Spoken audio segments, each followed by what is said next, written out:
The Gift of the Magi by O.Henry.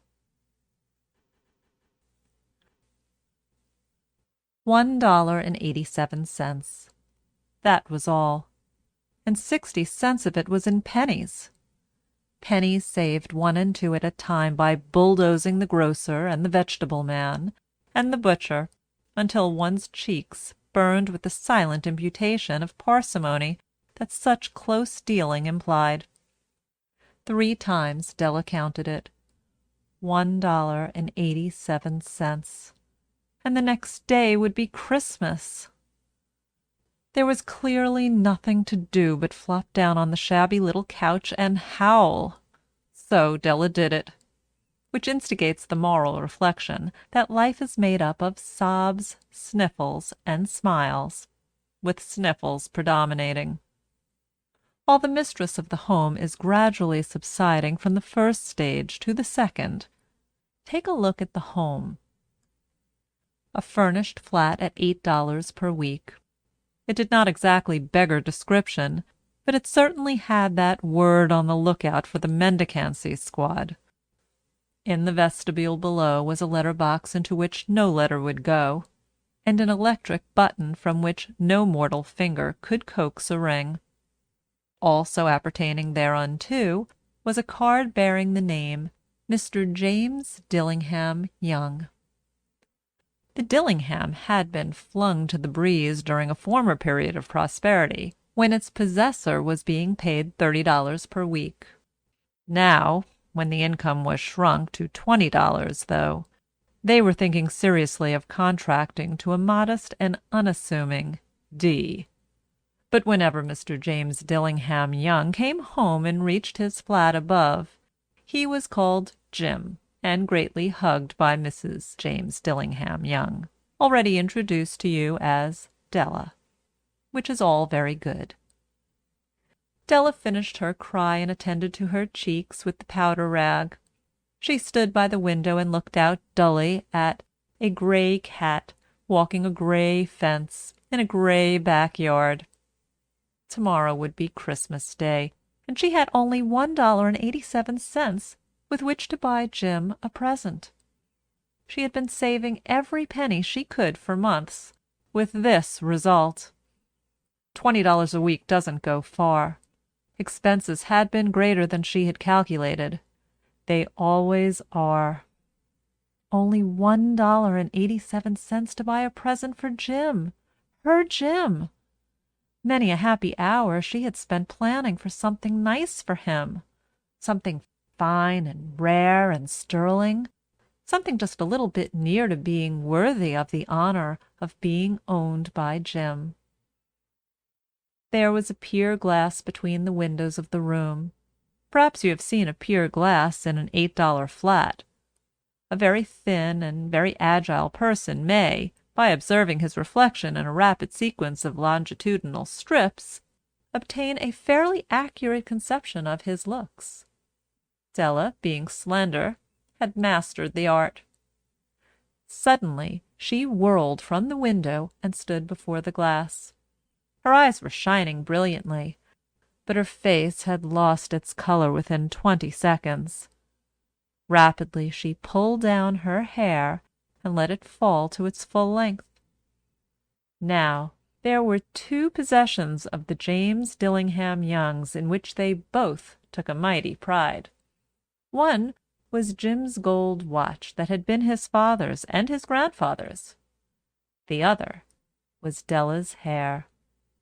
Had the Queen of Sheba lived in the flat across the air shaft, Della would have let her hair hang out the window some day to dry, just to depreciate Her Majesty's jewels and gifts.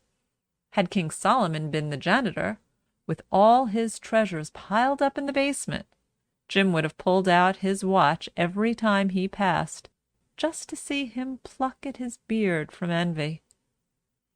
So now Della's beautiful hair fell about her, rippling and shining like a cascade of brown waters. It reached below her knee and made itself almost a garment for her. And then she did it up again nervously and quickly. Once she faltered for a minute and stood still while a tear or two splashed on the worn red carpet. On went her old brown jacket. On went her old brown hat. With a whirl of skirts and with the brilliant sparkle still in her eyes, she fluttered out the door and down the stairs to the street. Where she stopped, the sign read, Madame Sofronie, hair goods of all kinds. One flight up Della ran and collected herself, panting. Madame, large, too white, chilly, hardly looked the Sofronie. "Will you buy my hair?" asked Della. "I buy hair," said Madame. "Take your hat off, and let's have a sight at the looks of it." Down rippled the brown cascade. $20, said Madame, lifting the mass with a practised hand. "Give it to me quick," said Della. Oh, and the next 2 hours tripped by on rosy wings. Forget the hashed metaphor. She was ransacking the stores for Jim's present. She found it at last. It surely had been made for Jim and no one else. There was no other like it in any of the stores, and she had turned all of them inside out. It was a platinum fob chain, simple and chaste in design, properly proclaiming its value by substance alone, and not by meretricious ornamentation, as all good things should do. It was even worthy of the watch. As soon as she saw it, she knew it must be Jim's. It was like him. Quietness and value, the description applied to both. $21 they took from her for it, and she hurried home with the 87 cents. With that chain on his watch, Jim might be properly anxious about the time in any company. Grand as the watch was, he sometimes looked at it on the sly on account of the old leather strap that he used in place of the chain. When Della reached home, her intoxication gave way a little to prudence and reason.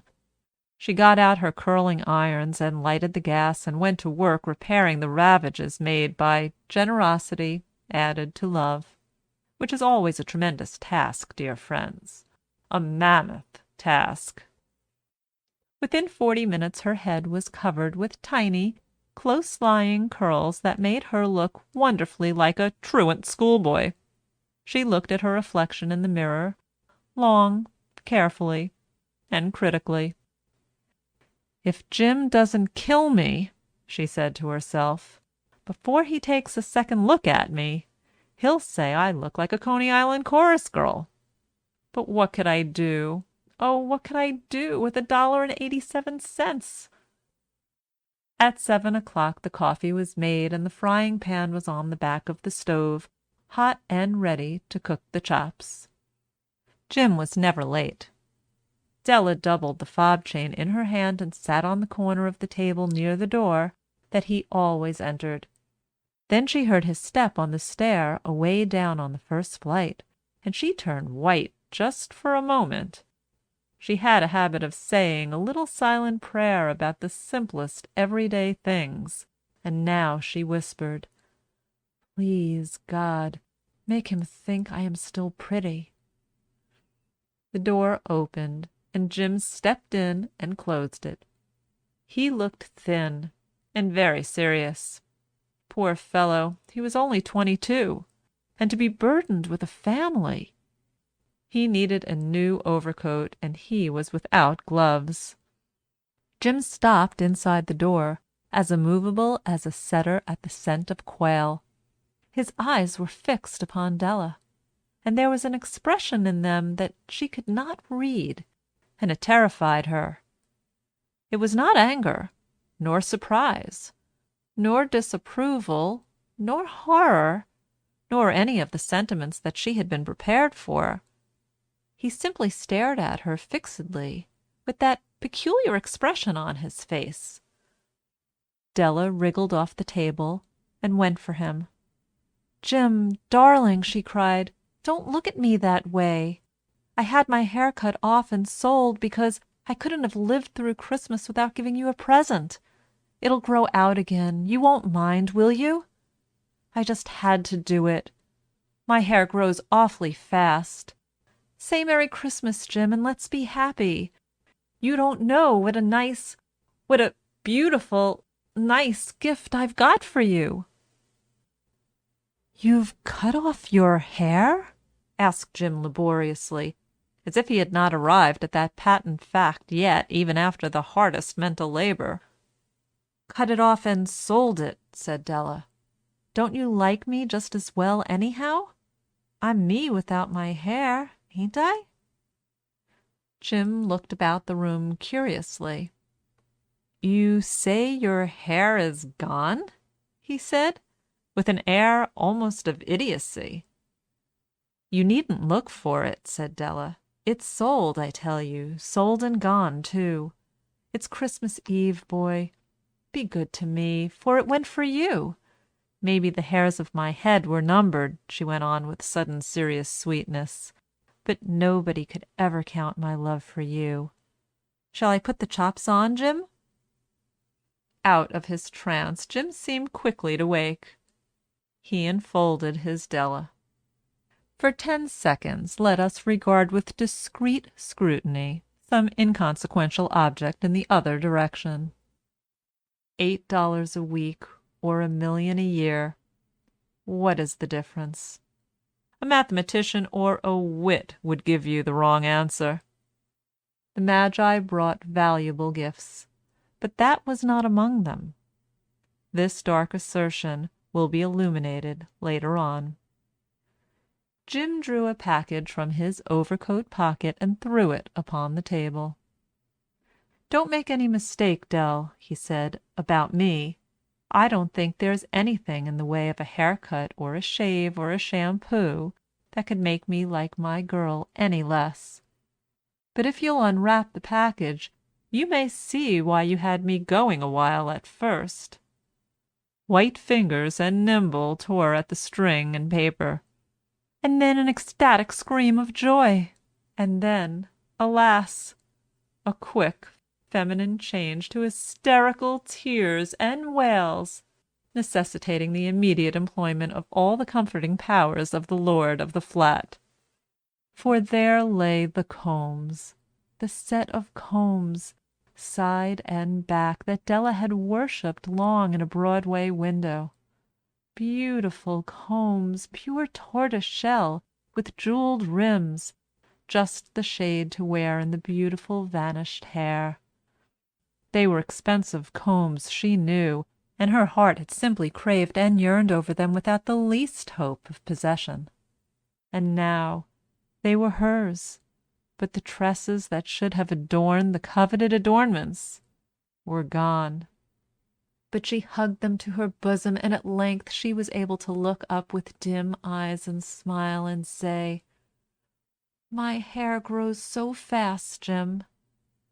And then Della leaped up like a singed cat and cried, "Oh, oh!" Jim had not yet seen his beautiful present. She held it out to him eagerly upon her open palm. The dull, precious metal seemed to flash with the reflection of her bright and ardent spirit. "Isn't it a dandy, Jim? I hunted all over town to find it. You'll have to look at the time 100 times a day now. Give me your watch. I want to see how it looks on it." Instead of obeying, Jim tumbled down on the couch and put his hands under the back of his head and smiled. "Dell," he said, "let's put our Christmas presents away and keep 'em a while. They're too nice to use just at present. I sold the watch to get the money to buy your combs. And now, suppose you put the chops on." The Magi, as you know, were wise men, wonderfully wise men, who brought gifts to the babe in the manger. They invented the art of giving Christmas presents. Being wise, their gifts were no doubt wise ones, possibly bearing the privilege of exchange in case of duplication. And here I have lamely related to you the uneventful chronicle of two foolish children in a flat who most unwisely sacrificed for each other the greatest treasures of their house. But in a last word to the wise of these days, let it be said that of all who give gifts, these two were the wisest. Of all who give and receive gifts such as they are the wisest. Everywhere they are wisest. They are the Magi.